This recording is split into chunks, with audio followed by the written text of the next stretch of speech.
Okay, ladies and gentlemen, now we get to my favorite WrestleMania of all time. That's right, ladies and gentlemen. WrestleMania 19 is one of WrestleMania's greatest and one of WWE's greatest when it comes to card-wise. Um, and personally, I would rank this as my number one personal favorite. It's perfect match choosing, great storytelling from almost all the matches, and often almost flawless wrestling.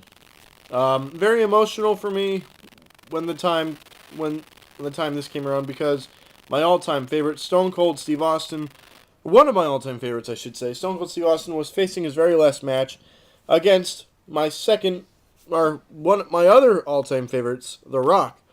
Um, but I also enjoyed the storyline with Shawn Michaels and Chris Jericho, and also Hogan Vince, 20 years in the making. This WrestleMania is flawless. The only gripe I would say, the only main gripe is that Undertaker definitely deserved a better matchup than A Train and Big Show. So yeah, let's get right down to it. Start things off with the Cruiserweight Championship. The first time this one has ever been defended at WrestleMania. Matt Hardy defending his championship against Rey Mysterio. This was a good way to start off the show, in my opinion.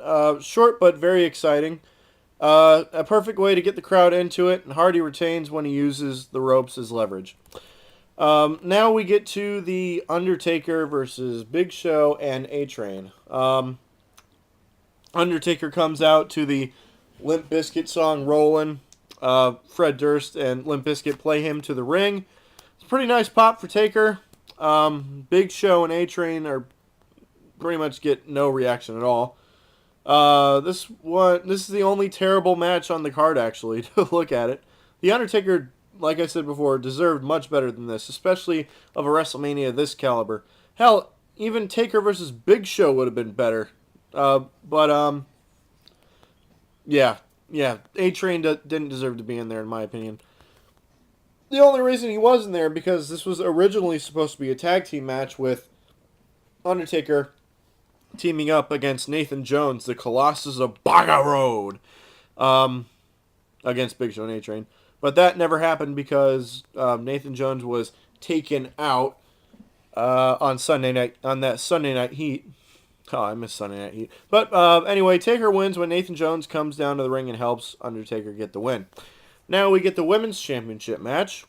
Triple Threat Women's Championship match. Kind of like WrestleMania 18, except there's no Lita, there's Victoria. So we have Victoria defending her title against Jazz and Trish Stratus.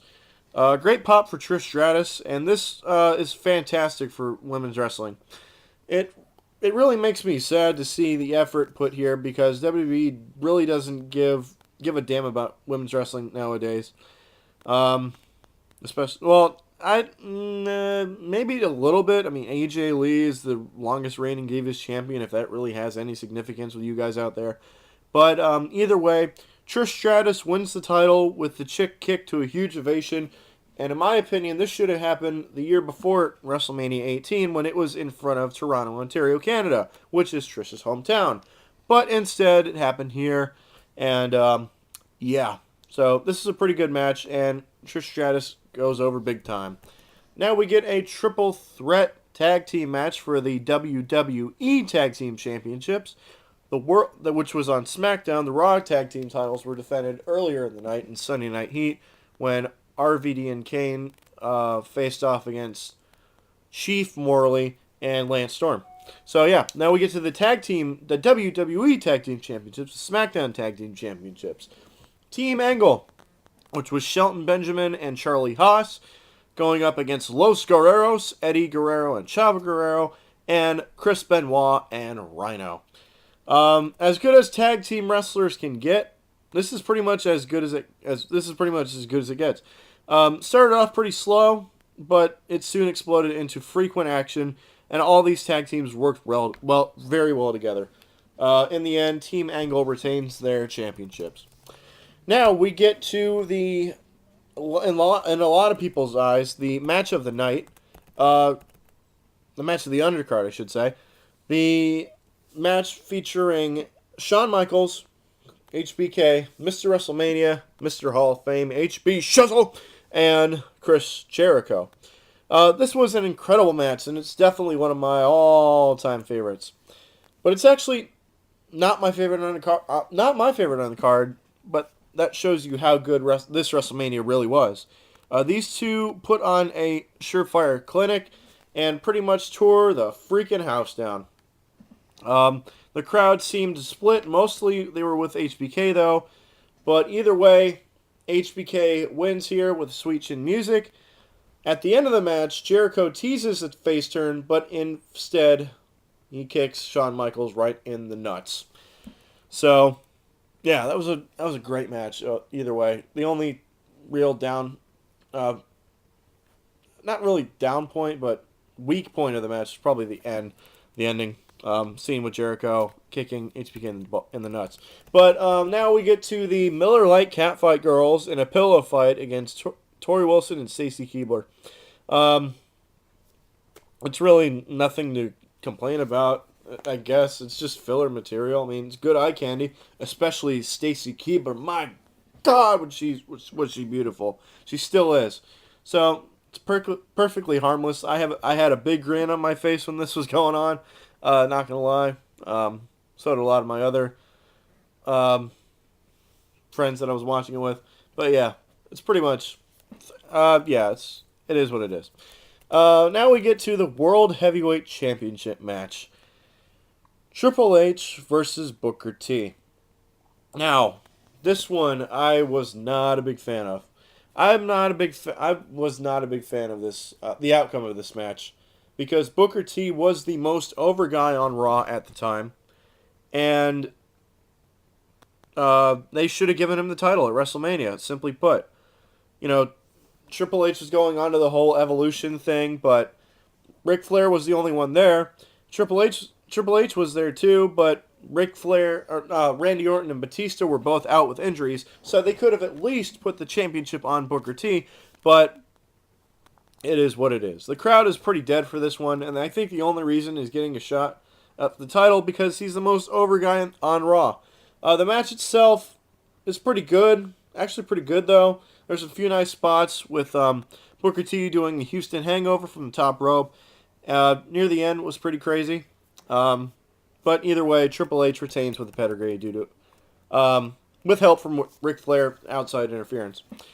Now we get the Street Fight 20 years in the making match. Hulk Hogan versus Vince McMahon. Oh man, this match I was very looking forward to. This is one of the main reasons why I bought this pay-per-view, because it was 20 years in the making. The crowd goes absolutely apeshit for Hulk Hogan. A pretty good build-up, too, where you have Hogan and Rock face each other, no way out, lights turn off, and then all of a sudden Vince McMahon's standing there, and The Rock wins, surprisingly. So yeah, the build-up was pretty good, but there is no way this could have lifted up to all the hype.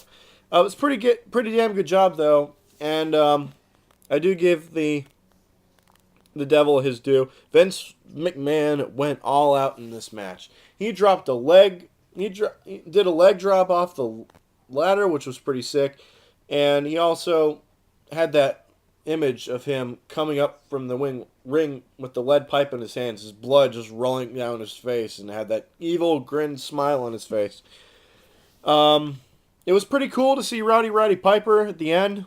I think it would have been a lot better had he hit both guys with the lead pipe instead of just Hogan. But either way, Hulk Hogan wins, and this match was pretty good. Now we get to Rock versus Austin, number 3. The crowd was split in between both guys. My personal, this is a great match. My personal favorite match on the card due to pure emotion and the stakes involved. And as amazing as it was, this is actually the weakest. The second. This is their second. How I would rank it, I would rank 15, then 19, then 17. So it's it's in the middle for their Austin and Rock's three previous 3 encounters. So Austin did a great job. Stone Cold did a great job for his last match. And The Rock's antics, as always, were a blast. Him putting on Stone Cold's vest, giving Stone Cold the stunner, flipping him off. Oh, man. So The Rock finally achieves his dream and defeats his longtime rival, Stone Cold Steve Austin, at WrestleMania with 3 rock bottoms. And The Rock shows his true class at the end by giving him the accolades out of character. And Austin definitely, rightfully deserved this. So this match was absolutely great. Now we get to the undisputed, or it's not really undisputed anymore. It's just the WWE Championship. But they still use the undisputed title for it, so I still call it the undisputed title. But it's the WWE Championship. WWE Championship match, Brock Lesnar versus Kurt Angle. A good pop for both of them. The crowd was pretty mixed. Definitely a wonderful way to end the show with this amazing clinic they put on. I mean, you got Brock Lesnar, who's a former NCAA champion heavyweight, and also Kurt Angle, who is a former Olympic gold medalist. So you just knew that it was going to be a good match. You just knew it was going to be a good match. Brock Lesnar's shooting star press was actually pretty sick, and Kurt was ballsy for going all out with his terrible neck. Brock Lesnar wins the title after an F5 where he's dazed and confused. The lights are on, but nobody's home. But Brock Lesnar wins the title.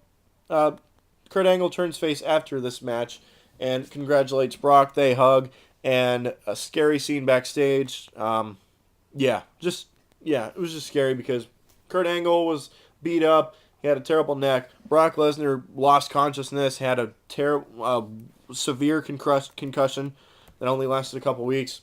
So that match was great. Bottom line, WrestleMania 19, I absolutely love this pay-per-view.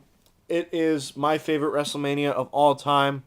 It is the absolute perfect WrestleMania. The only bad thing I would say is the Undertaker match. Like I said, the crowd is respectful and into almost everything, while everything just gelled together wonderfully. WrestleMania 19 is a must-see at all costs for any wrestling fan. Even new school fans out there would absolutely love it. So get it on DVD or watch it on the WWE Network. So that is it for my review of WrestleMania 19. Out of 10, I'm going to rate WrestleMania 19 a perfect 10 out of 10. Favorite match on the card was probably Rock versus Austin 3. And my least favorite match is definitely the handicap match between The Undertaker and The Big Show and A-Train. So that is it for my review of WrestleMania 19. Coming up next, WrestleMania 20.